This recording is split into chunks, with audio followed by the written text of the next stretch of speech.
Რაღა რომელიც ერთი შეხედეთ რა მაქალა.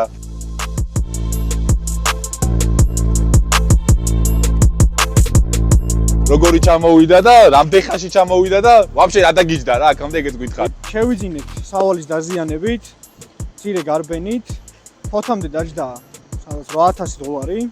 კულმინაცია რა არის ეხა აი ამ მანქანაში აი შეხედავ რაღაც 212-ია ხო აი რა მოგწონს ესე მაგრად აი რა აქ ეგეთი გითხარი ეხა. აი სალონში შავიხედოთ და ყველაფერი ნათქვამი იქნება რა. 50,000 კილომეტრი.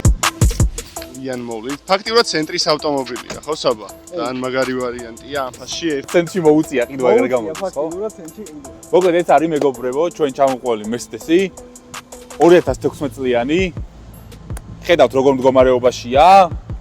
ძალიან კარგი დისკებზეა, ძალიან კარგი ფერის მანქანაა და დასთავარია გარბენი აქვს, რავი, მართლა ძალიან ალბათ იდეალური ასე ვთქვია რა. ჩვენი კომპანია კი ასე თქმა უნდა გისურვებს წარმატებებს და ეს მანქანა სწორედ ისეთი კარგი პერიოდშია ნაყიდი, როდესაც აი ახალი წლების პერიოდი როა ხოლმე ან რაიმე მსგავსი სადღესასწაულო პერიოდი, როდესაც ამერიკაში მთელი ამერიკა აღნიშნავს და ნაკლები კონკურენტები როდესაც ყავს რა.